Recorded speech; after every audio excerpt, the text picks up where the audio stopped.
La palabra al congresista Joaquín Dipas, hasta por 3 minutos. Presidenta, buenas tardes. Por su intermedio, saludar al señor ministro. Presidenta, yo quiero empezar lamentando la muerte el 13 de diciembre del año 2016 de un suboficial, Eder Soto Mozambite, un joven de 28 años de edad. El 18 de marzo de este año ya 3. Marco Antonio Gómez, Edwin Tipe Fernández, Bermi Samir Torres. El 1 de junio, Presidenta, 2 policías, Juan Apaza y Gabriel Bernales.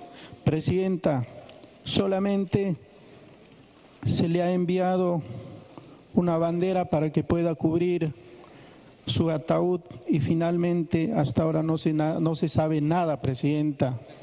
¿Hasta cuándo van a seguir muriendo estos policías a la entrada del BRAE, Presidenta? Por otro lado, Presidenta, quiero referirme y por su intermedio quisiera que tome nota el señor ministro en las provincias de Fajardo, Huancazancos, Pampacangallo, Cangallo y Chuschi. Presidente, en esa ruta no se puede caminar de noche.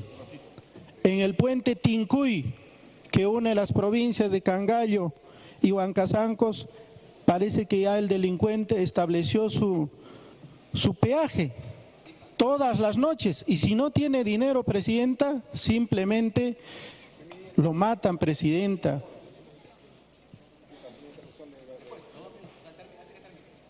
Presidenta, lo mismo quiero consultar allí en estas comisarías de estas provincias que acabo de mencionar, Presidenta. Los patrulleros caminan con llantas prestadas como limosneros, piden a las municipalidades. Combustible no tienen que ir a recoger a Ayacucho. Presidenta, no tienen motocicleta. La comisaría se les está cayendo. Entonces, Presidenta, ¿cómo podemos exigir en esta situación? Y consulto y pregunto al señor ministro si es posible ayudarlos, apoyarlos en estas zonas donde está la casa furtiva de las vicuñas. Allá los hombres que viven más allá de los 3.000 metros sobre el nivel, Presidente, sobre el nivel del mar, Presidenta. Por otro lado, Presidenta, quiero también manifestar mi queja. Presidenta, me solicita una interrupción, congresista. Los 2 minutos, Presidenta. Congresista Galarreta, tiene la interrupción. Gracias, Presidenta. Para saludar al ministro del Interior, el ministro Carlos Basombrío, otra vez suyo. Presidenta, en la pregunta 23 al ministro se le pregunta sobre los decretos legislativos. Creo que es la respuesta más rápida que ha habido. Y los decretos legislativos se le pregunta en relación a cuánto se ha emitido de decretos legislativos sobre apología al terrorismo. Y yo quisiera preguntarle, Presidenta, al ministro, y al final que lo responda, ¿qué tan preocupado y qué tan importante es para él el terrorismo? Porque ya aquí esta debilidad, hemos escuchado a algunos congresistas que dicen que ya no es un peligro el Movadef. No sé si para el ministro eso también es así, por una sencilla razón. El ministro dice que no legisló, a pesar que este Congreso le dio facultad delegada en materia de terrorismo, no legisló sobre apología porque habían 4 proyectos de ley. Pero ¿no había nada más que legislar sobre terrorismo? ¿No hay preocupación de financiamiento exterior? Pero sin embargo, Presidenta, cuando el ministro dice que habían 4 proyectos de ley, en el momento del decreto legislativo sobre materia de delegación de facultades, había solamente un proyecto de ley del congresista Octavio Salazar. Pero adicionalmente, Presidenta, el ministro sí ha legislado sobre los bomberos. Y en el Congreso habían proyectos sobre los bomberos. Y el ministro sí ha legislado, Presidenta, sobre serenazgo.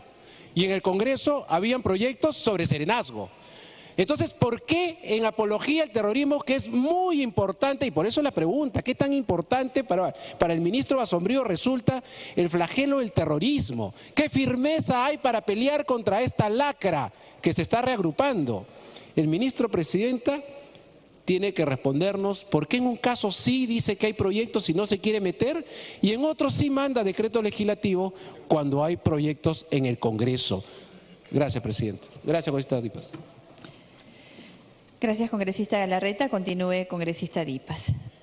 Gracias, presidenta. Lo mismo quiero preguntar, presidenta, ¿qué se está haciendo para los hermanos del Comité de Autodefensa? Y de paso, hoy día cumplen los hermanos de Pichihuilca un aniversario más del Comité de Autodefensa, presidenta. Los hijos de estos hombres han perdido,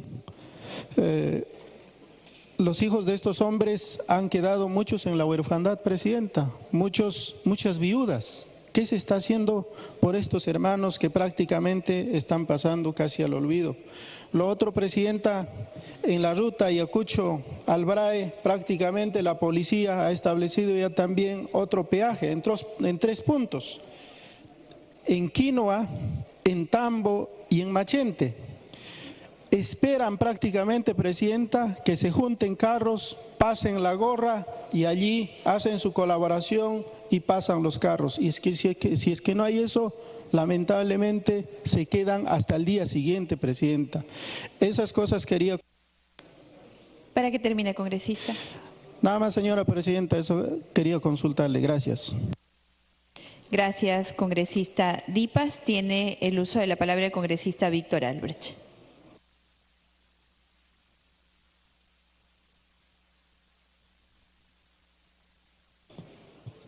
Buenas noches, presidenta. Buenas noches a todos los colegas congresistas. Por su intermedio, un saludo al ministro del Interior. Congresista Monterola, me pide una interrupción, presidenta. Presidenta, 2 minutos. Congresista Monterola tiene la interrupción.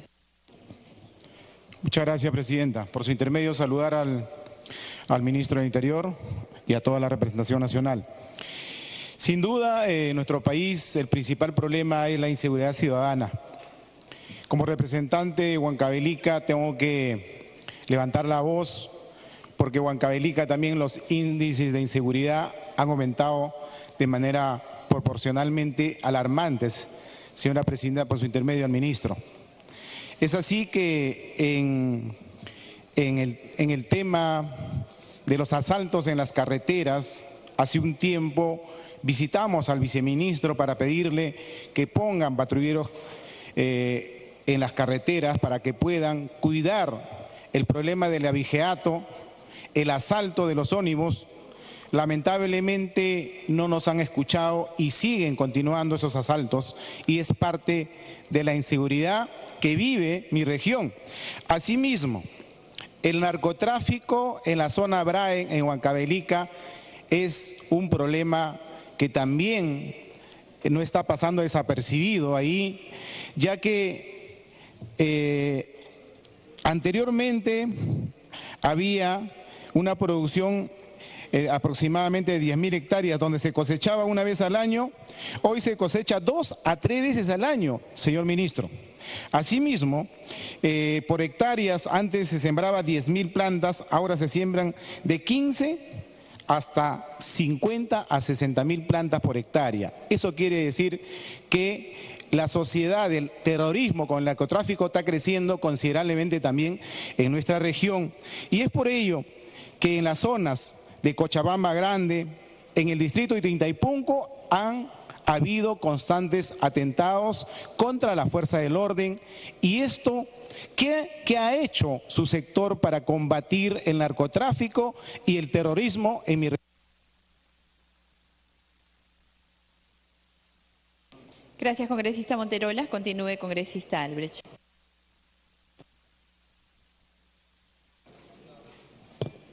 Gracias, presidenta. Sean el día de hoy mis primeras palabras de reconocimiento a los hombres que visten el uniforme de la Policía Nacional del Perú. Esos héroes como Félix Tello Rojas, Alcides Vigo, Alipio Ponce Vázquez, que entregaron su vida por la seguridad de nuestro país en busca de una sociedad solidaria, justa. Felicitar a la Policía Nacional, al Ministerio Público y seguramente al Poder Judicial, que hace unos días hicieron un mega operativo en la provincia constitucional del Callao, el primer puerto del país que el día de hoy represento. Felicitar a la policía por este trabajo arduo, decidido, responsable, donde se arriesga la vida en defensa del prójimo, en el desarrollo de nuestra sociedad. Eso es un trabajo que se tiene que hacer o realizar de manera continua, de manera perseverante. La delincuencia muta, cambia y procesa sus modos de actuar. Tenemos que entender que la inseguridad se lucha en la calle, no en el ministerio, no sentado en un escritorio, con estrategia, con planificación, no desarrollando trabajos de manera no coordinada, desarrollando trabajos en tumbos, sin tener una planificación, sin tener una estrategia real, que es lo que queremos y que permitimos el día de hoy que el ministro nos haga de conocimiento. ¿Cuál es la hoja de ruta? ¿Cuál es el derrotero que tenemos como ministerio para lograr vencer la inseguridad ciudadana? No solo hablemos de la inseguridad que vive el Perú y en sus diferentes regiones. El día de ayer, la presencia del Movadef en el distrito de Carmen de la Legua Reynoso y Villa Señor de los Milagros, donde el señor Manuel Fajardo camina y conversa con miembros del Movadef haciendo actividad en favor del terrorismo en nuestro país. No podemos permitir nunca más que el Perú se desangre, que el Perú se permita no desarrollar de cara hacia un futuro diferente, con una sociedad justa, solidaria, con jóvenes emprendedores. Es así, ministro, que queremos la participación real y que el ministerio tome acciones claras, concretas, frente al avance del terrorismo. No quisiéramos escuchar lo que en los años 80 dijeron: son avijeos, no se preocupen. Se vienen organizando y trabajando. Tiempo adicional. Gracias, presidenta. ¿Me concede un minuto? Gracias. Su ideología, su pensamiento. Tenemos que ganar la calle y tenemos que dotarle a la Policía Nacional de estrategias, de conocimiento. Se habló de mejorar la investigación criminal. Dígame usted si ya se están capacitando los policías nacionales en investigación criminal para antecedernos a los hechos delictivos. Eso hasta ahora no se ve.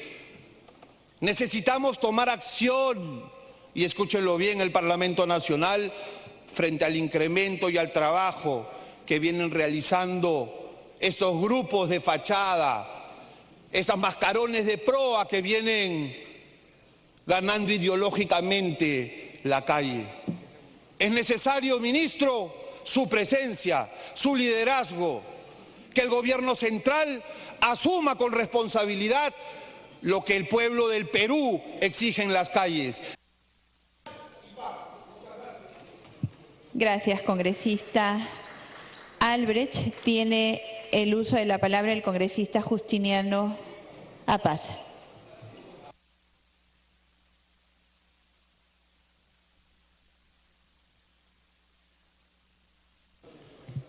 Gracias, señora presidenta. Colegas parlamentarios, un previo saludo a nuestro ministro que está a mi frente específicamente. Colegas parlamentarios, de repente voy a rebasar el conocimiento de cada uno de ustedes y voy a redundar en los conceptos que se tiene sobre lo que significa el avance de la delincuencia en el país. Tenemos que decir que el más del 50% de la población peruana, por no decir el 60%, se encuentra en peligro por el avance de la delincuencia fundamentalmente. Como ejemplo tendríamos que decir, tomando siempre Lima, que solamente el 6% se siente casi seguros. Señor ministro, con la claridad de la percepción que se tiene sobre querer un país nuevo, dentro de un mundo nuevo, pensando siempre de que primero está la sociedad es de que el Congreso le ha delegado las facultades para legislar sobre la delincuencia. Se ha dado la dotación económica necesaria, si mal no recuerdo, 10.000 millones para la implementación, de los cuales tengo conocimiento que solamente se ha gastado hasta el momento el 38%. Tenemos la Policía Nacional o la seguridad más cara, señora Presidenta. Pagamos con nuestros tributos a la Policía Nacional, a la Policía Municipal, al Serenazgo. Incluso tenemos que pagar, señor Ministro, en nuestros barrios, en nuestras calles, para tener seguridad. Porque la delincuencia avanza grandemente. Y coloquialmente diría, crecen más que los hongos después de una lluvia. Porque hay descuido, hay falta. No se trata de leyes, se trata de personas, se trata de decisiones políticas que tienen que tomarse. Nosotros entendemos claramente de que la policía se encuentra en un total abandono. Coincido de repente con mi colega Albrecht y otros colegas también. Un total abandono moral, falta de preparación, falta de entendimiento. Pobres policías, señor, no tienen ni siquiera uniformes. El reglamento dice que anualmente debían tener un uniforme. Yo le preguntaría y lo invitaría a salir. Aquí hay, creo, más de 100 policías de seguridad. A ver si alguna vez, hace 2, 3 años, no les cambian sus ternos ni sus uniformes. Tienen que comprar sus chalecos, tienen que comprar sus galoneras, tienen que comprar cuando ascienden. Tiempo adicional. Yo creo que una policía sin la moral necesaria no va a tener la valentía y la formación suficiente para enfrentar contra la delincuencia que avanza cada vez más. Y si hablamos de las escuelas que se forman, la cuna del conocimiento para encontrar luego la cúspide del conocimiento policial, totalmente abandonadas, con profesores que no tienen ninguna preparación, con inclusive oficiales o suboficiales que salen de la escuela que se convierten en profesores. Yo lo invitaría, y si no conoce Charcani, en la ciudad de Arequipa. ¿Cómo está esa escuela? Que da vergüenza para que se formen los futuros policías, hombres y mujeres. Da vergüenza, señor ministro. Se dio un presupuesto de 36 millones hace un año. Ahora ha subido a 93 millones para que se haga una escuela regional. Sin embargo, termine, congresista. Minutos más. Le he cursado, señor ministro, oficios para recordarle al respecto, pero no le interesa. No le interesa porque realmente usted no sabe cómo es formar un profesional, que es la Policía Nacional. En ese sentido, nosotros también tenemos que denunciar que sí se entiende más bien de los grandes negociados de los bancos que ya se ha dicho, donde los policías incluso ahora tienen que cobrar a los bancos menos de lo que ganan, porque tiene que ser a través del ministerio. ¿Por qué? Si antes el policía captaba y cobraba directamente con el banco, con mayor seguridad. ¿Y qué decir de las minas, señor? Las minas tienen contingente en su servicio, cuando esa policía debía estar prestando servicio a la comunidad, porque la mina no paga su educación, no paga su escuela, no paga su uniforme. La mina debe tener su servicio policial que cuide en forma particular, sin embargo lo subvencionamos. ¿Y de dónde? Termine, congresista. A menos que tome tiempo de su bancada, termine, por favor. Gracias por su gentileza, señora Presidenta. Realmente el país está decepcionado por estos negociados oscuros que hay en las minas. A un policía, cuando hay algún problema en una mina, los mandan en camiones, en ómnibus viejos.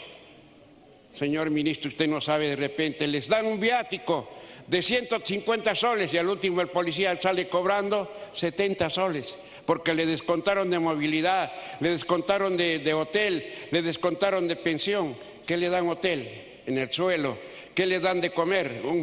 Un pan y un cuáquer en la mañana y después tiene que comprarse su almuerzo por ahí. Eso está la policía, señor. Aunque usted mire el cielo, que ojalá lo iluminen, entienda usted que la policía necesita comprensión, formación, porque solamente así, señor ministro, vamos a entender de que, como decíamos antes, cuando éramos de avanzada, ¿recuerda?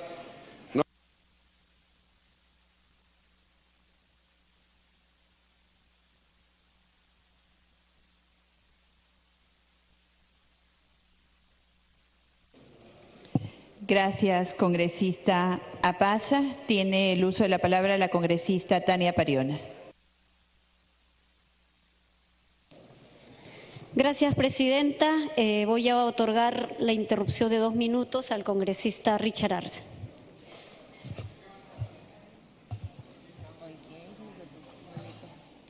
Congresista Arce tiene la interrupción. Gracias, señora presidenta. Por intermedio suyo, saludar al ministro. En realidad quería plantearle una pregunta adicional a las preguntas que se le han hecho sobre el tema específico de los conflictos sociales. ¿Qué estrategias están implementándose desde el Ministerio del Interior para prevenir los conflictos sociales? Y en eso quiero hacer incidencias, señora presidenta, porque muchas veces el Ministerio del Interior, a través de la policía, interviene en los conflictos sociales para mantener la estabilidad en una circunstancia de conflictividad social, pero muchas veces, señor ministro, hay represión policial. Y yo voy a reiterarle, como lo hice el año pasado, previniendo el conflicto social que hubo en el proyecto minero Las Bambas, y al final hubo un fallecido de por medio. En este momento, en mi región, en Apurímac, en Andahuaylas, hay una movilización social. Es el 8º día y paradójicamente es el aniversario de Andahuaylas, y la población se está levantándose contra la corrupción. Mi preocupación, señor ministro, es porque el día de mañana supuestamente va a haber una comisión de alto nivel que se va a presentar en Andahuaylas, pero tengo entendido que el gabinete en pleno va a estar en Ayacucho, porque hay una especie de gore con los gobiernos locales. Señor ministro, la estrategia para atender los conflictos sociales es la prevención. Y justamente pasa por atender este tipo de demandas. Mi población se ha levantado porque pretende luchar contra la corrupción de sus autoridades locales. Y fíjese, inclusive es una situación sui generis porque una población se está levantando, se está cumpliendo su rol de control ciudadano contra la corrupción. Yo le exhortaría a través de la presidenta, señor ministro, que veamos los mecanismos para atender esta demanda social. Son 8 días que está en una circunstancia bastante complicada mi provincia, la provincia de Andahuaylas, que está exponiendo a la población, es una pérdida económica y definitivamente está demandando algo legítimo, la lucha contra la corrupción. Es muy importante tomar en cuenta esto, señor ministro, por intermedio de la presidenta. Gracias. Gracias, congresista. Puede continuar la congresista Pariona. Gracias, presidenta. Saludando la presencia del ministro, quiero expresar a través de la presidencia hacia el ministro nuestra preocupación por las implicancias de las políticas de fortalecimiento de la seguridad ciudadana a las que se suman las nuevas normas producto de las facultades legislativas en cuanto al riesgo de criminalizar las protestas sociales en nuestro país. Existen suficientes antecedentes y evidencias del pasado reciente del gobierno anterior respecto al riesgo del ejercicio abusivo de detención y de uso de poder y de represión de acciones legítimas de protestas, con un lamentable saldo de 50 muertos y 750 heridos en los últimos 5 años. Eso quiere decir un 82.3% de no procesamiento contra responsables de estos hechos y en su mayoría son efectivos policiales. Yo saludo y reconozco la labor de la policía, esa policía honesta, pero también hay quienes se exceden de esa fuerza, de ese poder para los cuales uno le confía nuestra seguridad. Debemos contemplar varios factores que sustentan esta legítima preocupación. En primer lugar, la existencia de un régimen legal que permite y ampara la prestación de servicios de seguridad privada por parte de la Policía Nacional a empresas que realizan, por ejemplo, actividades de extracción de recursos, ¿no?, como la minería. Tienen diferencias, por supuesto, sustanciales con la población en diversas partes del país que necesitan de esa presencia policial para su seguridad. Este régimen no cuenta con los protocolos necesarios para evaluar el comportamiento de agentes del Estado en ejercicio de actividades privadas. En segundo lugar, la reciente ampliación de los mandatos de detención policial en rango constitucional constituye una puerta muy amplia del ejercicio unilateral de las facultades de detención en un espacio que frecuentemente se encuentra bajo estado de excepción prolongado. Por ejemplo, en el caso del BRAE. Visitamos la zona del BRAE durante nuestra semana de representación y supimos de un caso de un niño de más o menos 4 años de edad que pisó una granada en la ruta, en una trocha del pueblo Paznato de San Francisco. 3 menores, pero uno fue mayormente impactado y perdió la pierna. Bueno, no se sabe de dónde proviene la granada, hay que investigar, ministro. Yo, a través de la presidencia, pongo en conocimiento de este caso muy delicado porque estamos hablando de la vida de un niño. Y en zonas como el BRAE, que está declarado en estado de emergencia, también velemos porque la seguridad de los ciudadanos y la vida de los niños, y que no son zonas, puestas como restringidas, o hay anuncios o direcciones a las que uno. Sí, congresista, para que pueda terminar. Sí, presidenta, muchas gracias. Y en segundo lugar, quiero referirme, en tercer lugar, la existencia de un régimen normativo que permite la exoneración de responsabilidad penal. Y esto me parece mucho más grave, y especialmente para efectivos policiales.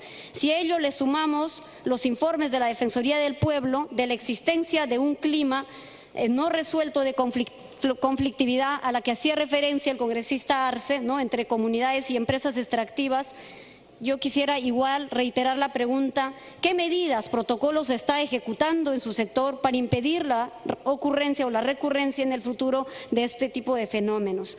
Quiero transmitir el pedido de un alcalde, en este caso del distrito de Chungui, de la provincia de La Mar. Ya había mencionado antes que en la carretera hacia Chungui, que está en la zona de La Mar, existen también crimen organizado. Los alcaldes que están sufriendo, por ejemplo, el acribillamiento a sus camionetas, una especie casi de persecución, y están poniendo en riesgo sus vidas en su desempeño de sus funciones como autoridades ediles. Gracias, presidenta. Gracias, congresista. Tiene uso de la palabra, congresista Belaúnde.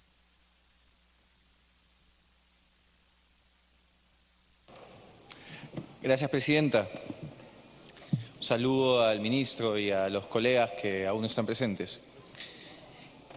En los últimos 15 años hemos tenido 21 ministros del Interior. El promedio de duración en el puesto es de 8 meses. No hay manera de poder tener una política estable, con objetivos claros, con ese nivel de inestabilidad en un sector.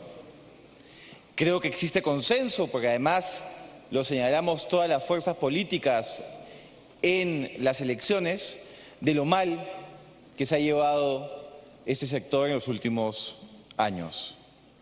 Y sin embargo escucho a varios colegas que pareciese que piensan que el ministro ha estado 30 años, o 20 o 10, o que el Ministerio del Interior se ha creado el 28 de julio del 2016. Y es fácil zarandear a un ministro de Estado por las carencias del pasado en su sector, pero que yo los invito es a ver el trabajo que nos ha demostrado el ministro hoy día en estos pocos meses de gestión. Primera vez que escuchamos un ministro con indicadores de resultados, no solo cómo estamos, sino a dónde vamos. Hay quienes cuestionan que no se estén utilizando las denuncias en las comisarías, como si en el país las cifras dadas por las comisarías mostraran la realidad de lo que ocurre. Yo he trabajado en una municipalidad 5 años y lo que nos mostraba la realidad es que solo el 70% de delitos registrados en el distrito iban a las comisarías. Hay gente que confía más en el serenazgo y hace las denuncias directamente a la municipalidad, o hay quienes se quedan en su casa porque no confían en ninguna de las dos instituciones y nunca realizan la denuncia. Por eso es importante que las cifras no sean la de la institución policial, que además tiene el interés de mostrar resultados permanentemente, sino que estas puedan ser lo más técnicas y objetivas posibles, y por eso me parece un acierto que se esté utilizando las herramientas estadísticas con las que cuenta el INEI. 65 organizaciones delictivas desarticuladas en Lima y el Callao. Incremento de patrullaje integrado. Propuestas innovadoras como las que buscan desarticular el mercado de celulares robados. Vemos un ministerio que tiene un plan, un ministerio que tiene un soporte técnico, un ministerio que tiene un trabajo hacia adentro importantísimo, desarmando este maltrato institucional que existió en los últimos 5 años y que vemos en la estructura organizacional de la policía. Un ministerio que ha sabido usar la delegación de facultades para plantear una serie de reformas de fondo. Lamentablemente, algunas no han sido después respaldadas por este Congreso, como por ejemplo el régimen disciplinario de la policía. Entonces, creo que lo que merece esta gestión y este ministro es un gran respaldo. Hay muchísimo por hacer, pero sin duda estamos hablando de más de 20 años de abandono y de azar en un ministerio clave como es el Ministerio del Interior. Evidentemente no se puede solucionar en 8 meses, pero lo que estamos viendo es que se está avanzando. Y hace muchísimo tiempo no podíamos decir que había avance en un sector tan estratégico. Me ha pedido las 2 interrupciones mi colega con su venia, señora presidenta. Congresista Ceballos, las interrupciones.